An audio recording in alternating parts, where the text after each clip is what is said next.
हामी चाहिँ यहाँ आज पहिचान नेपालद्वारा आयोजित 3 दिने कार्यक्रममा छौँ, जसमा चाहिँ अपाङ्गता भएका एकल महिलाहरूको समस्याहरू के छन्, समस्या समाधान गर्न के गर्नुपर्छ जस्ता कुराहरू समावेश गरेर चाहिँ यो 3 दिनको कार्यक्रम आयोजना गरिएको छ।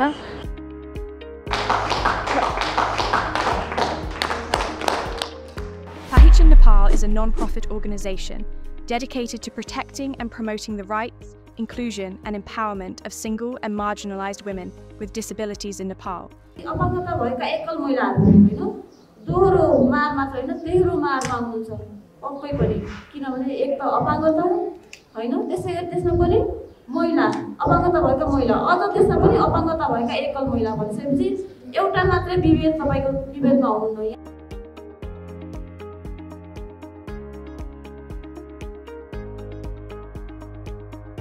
Single women with disabilities are especially vulnerable due to societal pressures around marriage.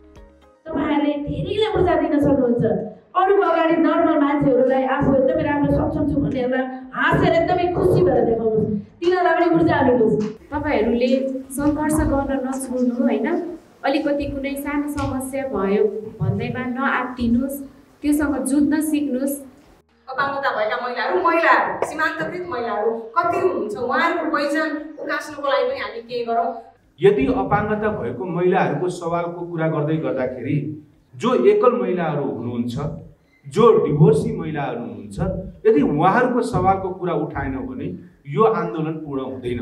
यो अपाङ्गता भएका एकल महिलाको लागि काम गर्नको लागि चाहिँ हामीले पहिचान नेपालले चाहिँ निरन्तर रूपमा काम गरिरहेछ। Pahichan Nepal is committed to addressing stigma and tackling systemic inequalities that restrict these women's access to healthcare, education and legal rights. श्रीमानले छोडेपछि म धुप बेच्दै जाँदाखेरि एकजना साउजीले मैले धुप राख्दिनु साउजी भनेको आफै त दृष्टिविहीन छ अनि छोराछोरी रोडमा जन्मायो कि क्या हो भनेको ती शब्दहरूले यति मुटु पोल्छ, सायदै बिर्सिन कहिले सक्दिनँ होला। 5 महिनाको नानी लिएर म एक्लै काठमाडौँ बसेको थिएँ।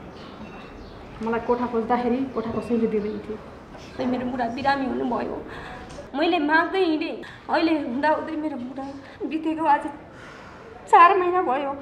मेरो घर परिवार, मेरो आफन्त भन्ने कुरा कसैले पनि मलाई सहयोग गरेको छैन।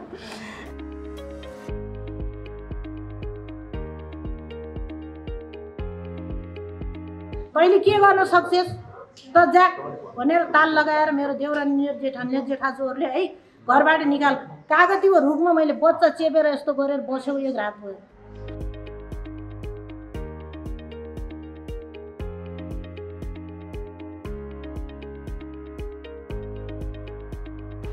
For the past 5 years, with support from the Disability Rights Fund, Pahichan Nepal has been conducting policy and legal workshops focused on the inclusion of single women with disabilities.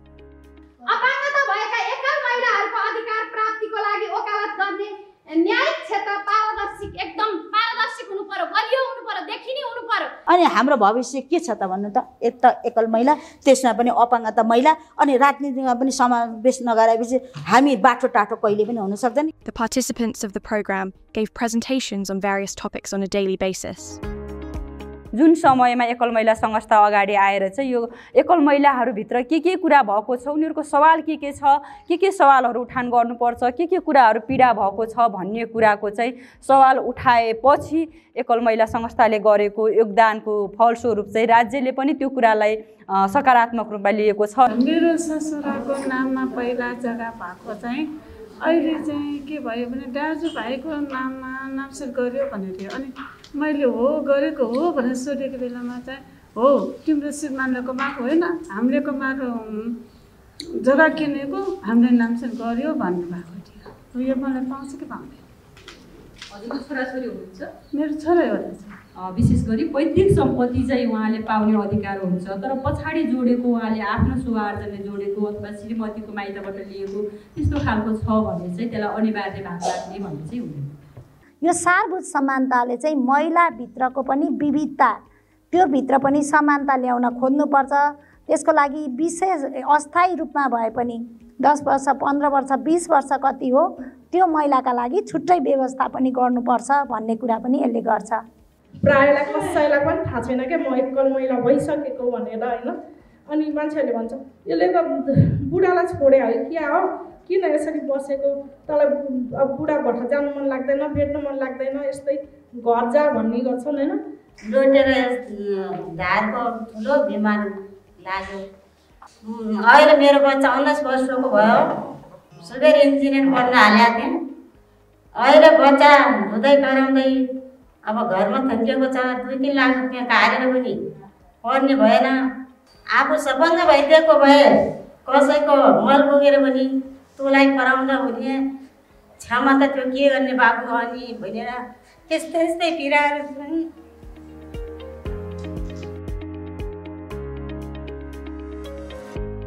2100 भत्ता त दिन्छ नेपाल सरकारले, त्यो 2100 भत्ता टिका लाउन पनि पुग्दैन क्या। त्यसले भत्ता दिनुभन्दा बरु हामीले सक्ने काम देऊस् के। The initial workshop in Madhya Pradesh received positive feedback from local communities. Building on this momentum, Pahichan Nepal is now expanding its advocacy and awareness program to the national level, reaching more voices, more stories, and driving greater impact across the country. पहिचान नेपालले एकल महिलाहरूको मुद्दा स्थापना गर्ने क्रममा चाहिँ विभिन्न कार्यक्रम गर्दै आएको छ। आज डिजेबिलिटी राइट्स फन्डको आर्थिक सहयोगमा 4 वर्षदेखि चाहिँ अपाङ्गता भएको एकल महिलाहरूमा काम गरिरहेको थियौँ। हामीले चाहिँ मधेसमा टार्गेट गरेर प्रोग्राम गरिरहेको थियौँ भने अहिले चाहिँ हामीले यो मुद्दालाई चाहिँ नि राष्ट्रियकरण गर्नुपर्छ भन्ने हिसाबले चाहिँ अहिले हामीले यो 3 दिनको काठमाडौँमा कार्यक्रम भयो। अपाङ्गता भएको एकल महिलाहरूलाई आफ्नो सवालप्रति सचेत बनाउन सँगसँगै यी सवालप्रति राज्यलाई दायित्व बोध गराउनको लागि पहिचान नेपाल निरन्तर रूपमा अगाडि बढिरहनेछ।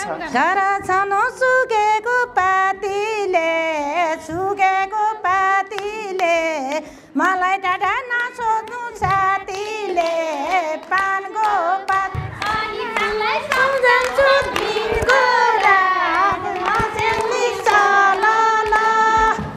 Pahichan Nepal is expanding the workshops nationwide to create broader change. In spite of the many struggles, pain, and hardships they face, single women with disabilities embrace the final day of the program with songs, dance, and unshakable joy.